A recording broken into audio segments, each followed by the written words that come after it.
Hello everyone. Question ऐसा है, find x if logarithm of x plus 5 to the base 3 is equal to 4। तो x का value find out करना है, logarithm का वैल्यू दिया है। ठीक है, तो डेफिनेशन है लॉगरिथम की, logarithm of x to the base a is equal to suppose b, then x is equal to a to the power b। ठीक है, तो इस डेफिनेशन का यूज करके हम इसको लिख सकते हैं, x plus 5 is equal to 3 to the power 4, that is 81। Left hand side as it is रखना है आप हमें। तो x का वैल्यू चाहिए, इस 5 को राइट हैंड साइड में ले लीजिए, तो x इज इक्वल टू आएगा 81 माइनस 5, तो x इज इक्वल टू आएगा 76, और यही वैल्यू ऑफ x है। अभी हमें सॉल्व करना है question, find the value of logarithm of 2 upon 3 plus logarithm of 4 upon 5 minus logarithm of 8 upon 15। तो इसको सॉल्व करने के लिए हमें प्रॉपर्टी ऑफ लॉगरिथम देखना पड़ेगा। तो ये प्रॉपर्टी अप्लाई करना है, logarithm of m plus logarithm of n, ये आता है logarithm of m into n। ठीक है, फिर दूसरी property logarithm of m minus logarithm of n is equal to logarithm of m upon n। तो पहला तो हम ये दो टर्म्स को कलेक्ट करते और फिर इस टर्म को लेते, hence logarithm of 2 upon 3 plus logarithm of 4 upon 5 minus logarithm of 8 upon 15। इन दो टर्म्स को कलेक्ट करते अप्लाइंग दिस प्रॉपर्टी।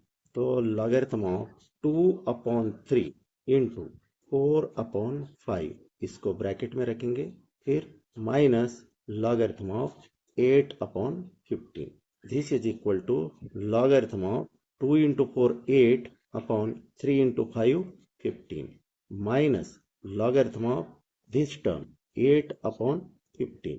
अभी हम सेकंड प्रॉपर्टी यानी कि ये प्रॉपर्टी अप्लाई करेंगे, logarithm of m minus logarithm of n is equal to logarithm of m upon n। तो ये आता है logarithm of 8 upon 15 divided by 8 upon 15। Numerator और डिनोमिनेटर दोनों सेम नंबर है, फिर भी हम सिंप्लीफाई करते, logarithm of numerator 8 upon 15 into ये डिनोमिनेटर जो है उल्टा लिखेंगे, 15 अपॉन 8 लिखेंगे, 15 अपॉन 8। तो ये 8 और ये 8 कैंसिल हो जाएगा, ये 15 और ये 15 भी कैंसिल हो जाएगा। तो ये आएगा लॉगरिथम ऑफ 1, और लॉगरिथम ऑफ 1 इसका वैल्यू हमें मालूम है 0, और यही इसका आंसर है। अभी हमें ये क्वेश्चन सॉल्व करना है, find the value of x if logarithm of x plus 6 to the base 3 is equal to 2, ये दिया हुआ है। तो इसको सॉल्व करने के लिए हमें डेफिनेशन ऑफ लॉगरिथम अप्लाई करना है। तो डेफिनेशन क्या है, logarithm of x to the base a is equal to suppose b, this gives a to the power b is equal to x। यही डेफिनेशन अप्लाई करके इस सम को solve करना है। तो इसका left hand side logarithm of x plus 6 to the base 3 है और राइट हैंड साइड 2 है। तो इसको एज इट इज लिखेंगे, logarithm of x plus 6 to the base 3 is equal to 2, this gives x plus 6 is equal to 2 cube. Okay, hence x plus 6 is equal to 2 cube यानी कि 2 to the power 3 is equal to what, 8। इस 6 को हम right hand side में लेते हैं, तो ये आएगा x is equal to 8 minus 6, and 8 minus 6 is 2। तो x इज इक्वल टू 2, ये हो गया इस सम का सॉल्यूशन, और x का वैल्यू ये है आंसर। अभी हमें सॉल्व करना है ये question, evaluate logarithm of 81 to the base 3। तो इसको सॉल्व करने के लिए हम एज्यूम करते हैं logarithm of 81 to the base 3 is equal to x। अभी डेफिनेशन ऑफ लॉग अप्लाई करते हैं, logarithm of x to the base a is equal to b। ये हमें डेफिनेशन से क्या मिलता है, x is equal to a to the power b। यही डेफिनेशन हम यहाँ पे अप्लाई करते हैं। तो 3 to the power x is equal to 81। तो 81 को 3 का पावर बनाना है, ये आता है 3 टू द पावर 4। तो यहाँ पे हमें मिल गया 3 to the power x is equal to 3 to the power 4। Left hand side और राइट हैंड साइड में बेस तो सेम है, पावर डिफरेंट है, x और 4। अगर बेस सेम है और इन दोनों के बीच में इक्वल टू साइन है तो पावर मस्ट बी सेम। तो ये इससे हमें मिलता है x इज इक्वल टू 4 और यही x का वैल्यू है और यही आंसर है। क्वेश्चन है solve logarithm of 4x plus 11 to the base 5 is equal to 2। इसको सॉल्व करने के लिए डेफिनेशन ऑफ लॉगरिथम अप्लाई करना है। Logarithm of x to the base a is equal to suppose b, then this gives x is equal to a to the power b। तो ये definition apply करेंगे। इसके लिए क्या दिया है, logarithm of 4x plus 11 to the base 5 is equal to 2 दिया है।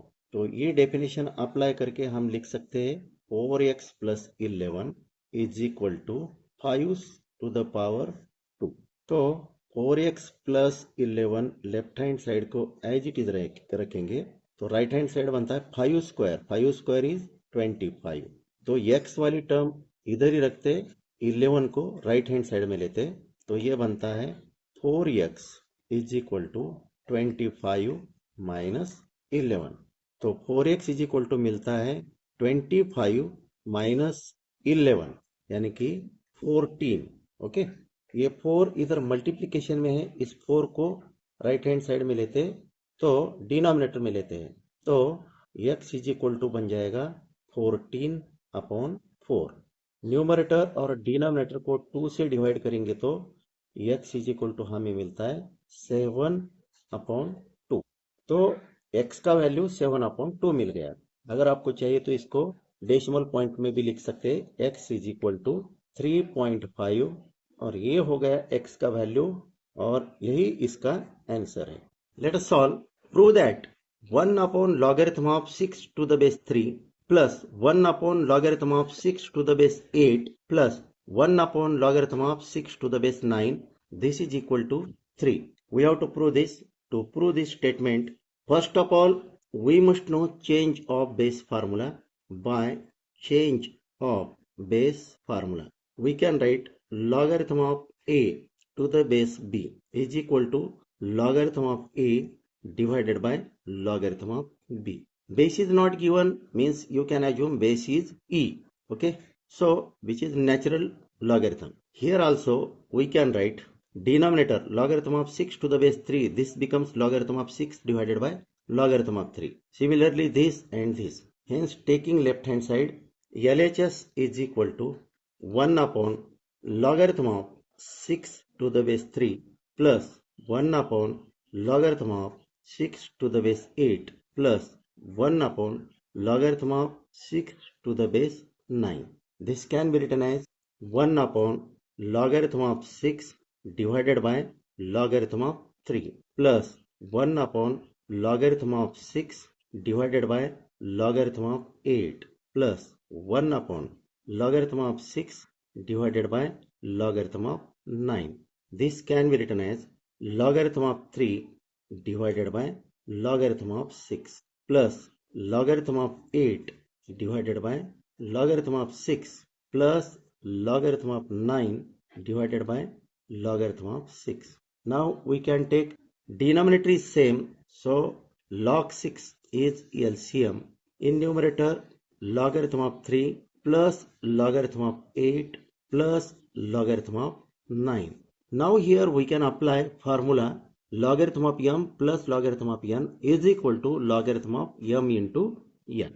This is equal to logarithm of 3 into 8 into 9 divided by logarithm of 6, okay, which is equal to logarithm of 3 into 8 into 9, 216 divided by log 6 and which is equal to logarithm of 6 cube divided by log 6. But you know the property of logarithm, logarithm of x to the power m. This can be written as m into log x. Power becomes multiplier of log. So this can be written as 3 into log 6 divided by log 6. Now here log 6 gets cancelled and remains only 3. Hence this is equal to 3 and this is nothing but right hand side of given statement. Hence the proof. Let us stop here. Thank you. Thank you for watching this video. Thanks.